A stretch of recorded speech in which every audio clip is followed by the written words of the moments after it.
The Zoom notification popped up at 7:56 a.m. with the cheerful ding of corporate doom. Quick sync, Ashley D. No agenda, no context, just that passive-aggressive smiley face emoji that every middle-aged guy in America has learned to fear. I was still in my kitchen, coffee halfway to my lips, when I knew exactly what this was. After 18 years at Donovan Systems, you develop a sixth sense for when the axe is about to fall, and this axe had been sharpening itself for months. My name's Jim Caldwell. I'm 49 years old. And in exactly 3 minutes and 47 seconds, I was about to become the latest casualty in corporate America's war on institutional knowledge. But here's what that trust fund baby didn't know.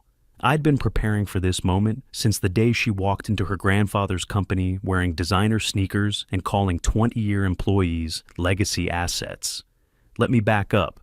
I knew things were changing the moment Ashley Donovan started using the word synergy, unironically during her first all-hands meeting. That smug, overprivileged MBA graduate came strutting in like she'd just invented capitalism, not inherited a corner office from the man who used to call me the backbone of this place. I've seen startup wannabes come and go, but this one had the confidence of someone who's never had to earn her parking spot. 18 years. That's how long I've been with Donovan Systems. I joined back when our servers were held together with duct tape and prayer, and our marketing team was just whoever could make a halfway decent PowerPoint. I was there before the funding rounds, before we outgrew 2 office buildings, and long before anyone had ever heard of Ashley with her lifestyle influencer background. The founder, Thomas Donovan himself, built this company from a folding table in a rented garage. He used to say, "Jim, processes make permanence," and I made sure every process had a paper trail, a timestamp, and a backup. When you've been somewhere long enough, you stop needing a title to know your worth. Technically, I was Chief Operations Officer, whatever that meant to outsiders. Internally, I was the guy you called when procurement stalled, compliance panicked, or legal forgot which version of the charter we were using. I kept the whole machine running without ever needing to raise my voice. Then Thomas got sick. Started fading about a year ago. Quietly at first. Missed meetings, forgotten names, odd silences during board calls. He still had moments of clarity, but the board got nervous. And nervous boards do stupid things, like handing operational control over to Ashley, Thomas's 29-year-old granddaughter, who once asked if we could just chat GPT our compliance reports. I wish I were kidding. From the second Ashley set foot in the office with her athleisure uniform and fake humility, I knew I had a countdown running over my head. She made a speech about modernizing legacy systems while never once looking me in the eye. Her eyes, for the record, were usually glued to her phone, scrolling through whatever crypto influencer was promising to 10x her personal brand. I started noticing things. My calendar permissions got weirdly restricted. People I'd mentored for years were suddenly CCing me instead of inviting me to strategy meetings. And I overheard her in the hallway telling HR I had boomer energy. Here's the thing about being underestimated. It gives you time, quiet time. The kind where you revisit old files, pull up those dusty PDFs nobody's opened since 2008, and remember every handshake that ever meant something. Thomas and I had an understanding. He trusted me to safeguard the company's foundation. And buried in those foundations were some very old, very real clauses with very sharp teeth. I didn't fight the shift. I let her replace our vendor liaison with her sorority sister from Kappa Delta. I watched her convert our internal documentation into a Slack channel called Ashley's Vision Board. I even smiled when she rolled out Mindful Mondays like it was a new federal holiday. But what I also did was quietly renew my notary license, dust off a certain 19-page document signed by Thomas in 2009, and begin logging every interaction with HR into a private email thread titled, "When This Trust Fund Baby Fires Me." I knew the final blow would come suddenly. Ashley didn't have the spine for real confrontation. She was more the schedule a video call at an ungodly hour and act like it's routine type. So I waited. And while I waited, I made sure every piece of paper she'd never bothered to read was in order. Every clause she would have mocked had been verified. Every signature was notarized and filed. I wasn't planning revenge. I was preserving structure. The structure she was too privileged to understand. Because here's what Ashley never learned in business school, or at least not between influencer workshops and wellness retreats. The person who understands the foundation holds the power to shake the entire house. And I was about to shake it. Now, back to that Zoom call at 7:56 a.m. I clicked join, and there she was, sitting in what used to be the supply closet until she had it remodeled with mid-century modern energy. HR Director Patricia Walsh sat beside her looking like a hostage, pretending her makeup could conceal the dread in her eyes. I gave Patricia a nod through the camera. She didn't return it. Ashley didn't waste time with pleasantries. "Jim," she said, like my name tasted sour in her mouth. "We've been evaluating our organizational strategy, and after a lot of difficult discussions," she actually smiled here, the absolute nerve. "We've decided to sunset your role as part of our modernization initiative." Sunset. She said it like I was a failed email campaign. I blinked once. That was it. No shock, no gasps, no desperate pleading. I just tilted my head the way you do when a child proudly shows you a drawing that's clearly just a squiggle with eyes. The rest was corporate theater, the scripted sympathy, the historical contribution speech, the final insult about staying relevant in today's landscape. But I was already 3 steps ahead, calculating timestamps and courier routes. Because Ashley Donovan had just made the biggest mistake of her short, privileged career. She'd fired the one person who knew exactly where all the legal landmines were buried, and I was about to watch her step on every single one. I didn't need to hear the rest of Ashley's termination speech, but she gave it anyway. "We really appreciate your historical contributions," she added, dragging out the word historical like I was a fossil she'd found in a filing cabinet. "It's important to stay relevant in today's landscape." That last line, that was the gift, the phrase that told me everything I needed to know. She wasn't just cutting dead weight, she thought this was a teaching moment. "Consider this your final lesson in adaptability," she said, like she was some startup guru delivering wisdom from Mount LinkedIn. I smiled. Tight-lipped, no teeth, no words. Just nodded once and said, "I understand, I'll clean out my desk." "Actually," Ashley interrupted, her voice getting that performative sweetness that consultants use when they're about to screw you, "security will handle your personal items. We're implementing a clean transition policy." Of course they were. I closed the laptop, sat back in my kitchen chair, and laughed. Not loud, not bitter. Just one short chuckle. Like finally understanding the punchline to a joke that took 18 years to tell. Then, I opened my banking app and saw that my final paycheck had already been deposited.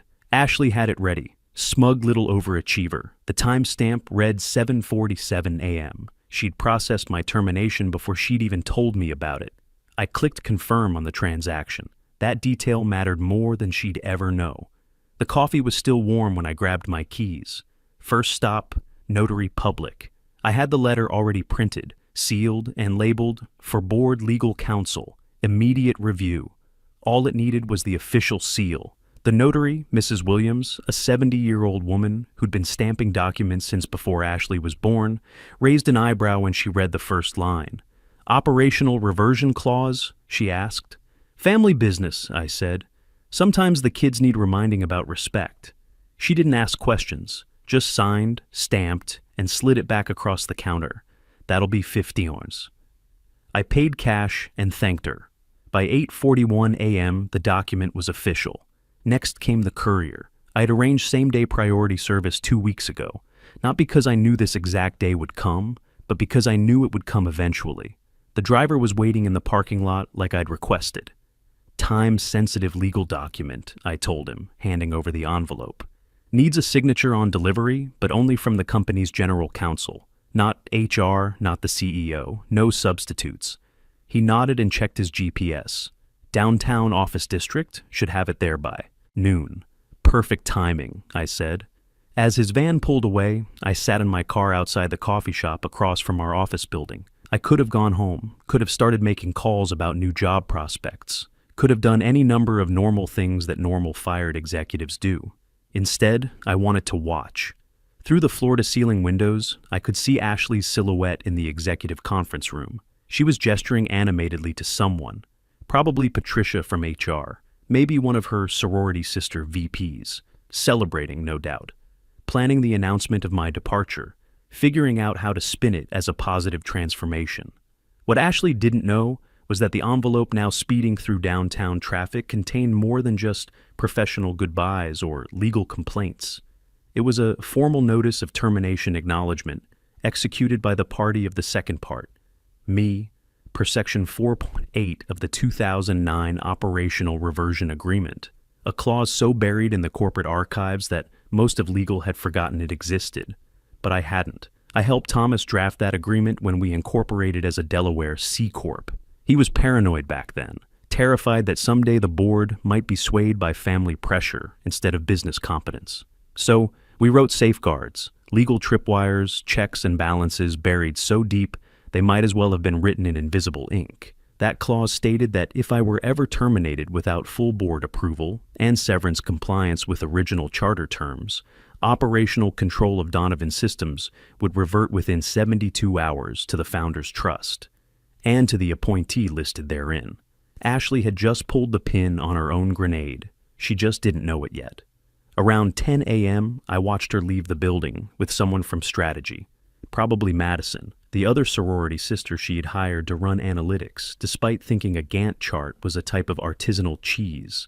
They were laughing, probably heading to that overpriced Atai place down the street to celebrate Ashley's bold leadership move. From my car, I pulled up the company Slack on my personal phone. Someone had already forwarded me the internal thread about my transition. Ashley had posted a GIF of a broom sweeping with the caption, "Spring cleaning season." Out with the old, in with the bold. The reactions were telling. A few fire emojis from the new hires she'd brought in. Some diplomatic thumbs-ups from middle management, trying to stay neutral. But mostly just silence from the people who actually knew how things worked around there. Linda Torres from payroll had sent me a private message. "This is insane. You literally built half our systems." I replied, "Sometimes insanity has a way of correcting itself." By noon, I knew the courier had made his delivery. My phone buzzed with a notification, signed and received by Lisa Rodriguez, General Counsel. The timestamp read the 12:03 p.m. I sat back and did the math. 72 hours from 7:59. a.m. Tuesday meant 7:59 a.m. Friday. Ashley had 3 full days to figure out what she'd just triggered. 3 days to realize that firing me wasn't just a personnel decision. It was a legal event with consequences she'd never bothered to learn about. The beautiful thing about institutional knowledge is that it's invisible until it's gone. And Ashley was about to discover that some knowledge comes with teeth. I finally drove home around 1 p.m., but not before ordering a pizza and settling in to watch the show. Because over the next 72 hours, Donovan Systems was going to get a masterclass in what happens when entitlement meets preparation. And I had front row seats to the whole damn thing.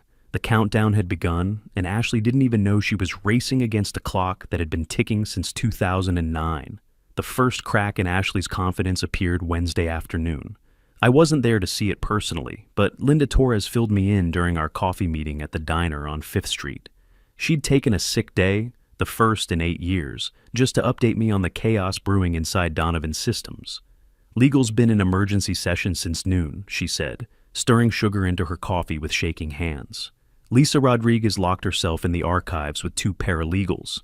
They're pulling governance documents from 2009. I sipped my black coffee and nodded.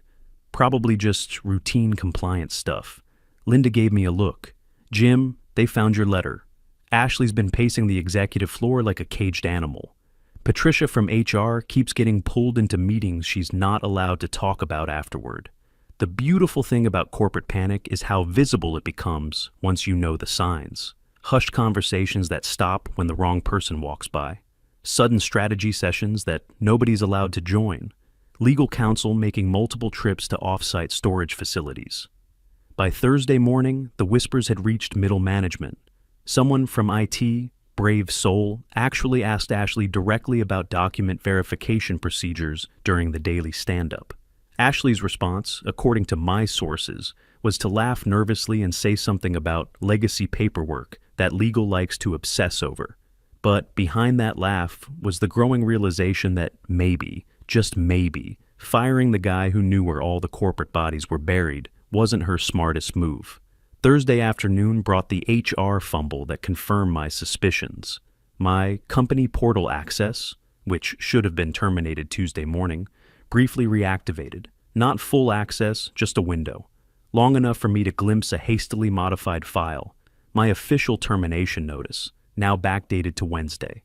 2 full days after Ashley fired me in person. They were scrambling, trying to create a different timeline, maybe hoping to shift the 72-hour reversion trigger, maybe thinking they could massage the dates and make everything go away. Amateur hour. See, the problem with rewriting history is that when the historian kept receipts, you're screwed. I had my original termination timestamp, my bank deposit confirmation, the notarized courier slip, the signed delivery verification, all dated Tuesday. I forwarded everything to my personal attorney with a note, document the documentation. Her reply was 2 words, already done. By Thursday evening, the board had been called for an emergency session. Not the usual monthly review, but a governance clarification meeting scheduled for Friday morning. The same Friday morning when my 72-hour window would close at exactly 7:59 a.m. I spent Thursday night at home, laptop open, watching the internal Slack channels leak information like a corporate Titanic. Someone had started an anonymous thread asking whether anyone remembered founder clauses from the old company charter. Another thread wondered if there was any truth to rumors about succession protocols. Ashley tried to control the narrative with a company-wide message about exciting transitions and streamlined leadership structures. But you could smell the desperation through the buzzwords. Friday morning came with the kind of crisp October air that makes you feel like anything's possible. I was up at 6 a.m., showered and dressed in my best suit, the charcoal Armani I'd bought when we closed our first $10 million contract back in 2018. If I was going to reclaim my company, I was going to look the part. The emergency board meeting was scheduled for 8:30 a.m. I knew because Dr. Patricia Moore, the board chair, had sent me a text at 7:15. Jim, legal counsel advises your presence may be required at this morning's session. Are you available? I replied, I'll be there. At 7:59 a.m. exactly, 72 hours to the minute after Ashley had sunsetted my role, I walked through the front doors of Donovan Systems. The security guard, Martin, who'd known me for 15 years, did a double take. Morning, Mr. Caldwell, he said carefully. Thought you were... heard there was some kind of transition. I smiled and tapped my badge against the reader. It beeped green. Lisa Rodriguez had reactivated my access sometime during the night. Transitions work both ways, Martin, I said. Sometimes what goes around comes back around. The elevator ride to the executive floor felt like the longest and shortest minute of my life. When the doors opened, I could hear voices from the main conference room, heated voices. The kind you hear when lawyers are explaining to executives that their legal position is somewhere between precarious and completely fucked. I walked past Ashley's office, empty, her laptop bag gone, and continued to the conference room. Through the glass walls, I could see the entire board assembled, Dr. Moore at the head of the table, Lisa Rodriguez with a stack of legal documents, 3 external board members looking like they'd rather be anywhere else, and Ashley sitting at the far end, her usual confidence replaced by something between confusion and dawning horror. I knocked once and entered. Good morning, I said, making eye contact with each board member in turn. I believe you requested my attendance. Dr. Moore gestured to an empty chair. Please, Jim. Sit down. Ashley stared at me like I was a ghost, which, in a way, I suppose I was. The ghost of institutional knowledge, come back to haunt the living. Lisa Rodriguez cleared her throat and opened the black folder in front of her. As we were discussing, the Operational Reversion Agreement of 2009, Section 4.8, has been formally triggered. The 72-hour window closed at 7:59 a.m. this morning. She looked directly at me. Mr. Caldwell, according to the Founders Trust documentation, you are the designated appointee for operational oversight in the event of unauthorized executive termination. I nodded once. That's correct. Ashley found her voice, though it came out smaller than usual. This is insane. You can't just... This isn't how corporate governance works. I turned to face her, my smile professional, but cold. Actually, Ashley, this is exactly how it works, when you know how to read the fine print. The room fell silent except for the soft hum of the air conditioning and the distant sound of a company discovering that sometimes The old guy in the corner office wasn't just dead weight after all. Sometimes he was the load-bearing wall. Dr. Moore looked around the table, her expression somewhere between resignation and relief. Given the legal circumstances and the valid execution of the reversion clause, I motioned to formally acknowledge James Caldwell as interim chief executive officer of Donovan Systems, effective immediately. Seconded, said the gray-haired board member who'd been tapping his pen nervously for the past hour. All in favor? 5 hands rose. Ashley stayed firmly in her lap, her face cycling through the stages of corporate grief. Denial, anger, bargaining, and finally the dawning realization that her 8-month reign was over. Motion carries, Dr. Moore said. Lisa, please prepare the necessary documentation. Ashley stood up abruptly, her chair scraping against the hardwood floor. This is ridiculous. I'm calling my lawyer. This is corporate sabotage or something. I remained seated, my voice calm and professional. Ashley, you're welcome to call anyone you'd like, but I'd recommend starting with someone who specializes in employment law. You're going to need help understanding your separation agreement. She stared at me, and for a moment, I almost felt sorry for her. Almost. She was 29 years old, handed everything on a silver platter, and had never learned that actions have consequences. But sympathy doesn't undo 18 years of institutional knowledge, and it certainly doesn't excuse incompetence. You planned this, she said, her voice shaking somewhere between fury and disbelief. You set me up. I stood slowly, straightening my tie. No, Ashley, I prepared for this. There's a difference. Your grandfather taught me that paranoia and preparation are often indistinguishable from wisdom. Lisa Rodriguez slid a manila envelope across the table toward Ashley. Your separation agreement. Very generous terms, considering the circumstances. Full severance, positive references, and a confidentiality clause that protects everyone involved. Ashley snatched the envelope but didn't open it. What about my office, my projects, the rebrand initiative? Will be reviewed and adjusted as necessary, I said. Some changes work, others don't. That's what institutional knowledge helps you figure out. She looked around the room one last time, searching for an ally, a sympathetic face, anything that might suggest this was all a bad dream. Finding none, she clutched the envelope to her chest and walked toward the door. At the threshold, she turned back.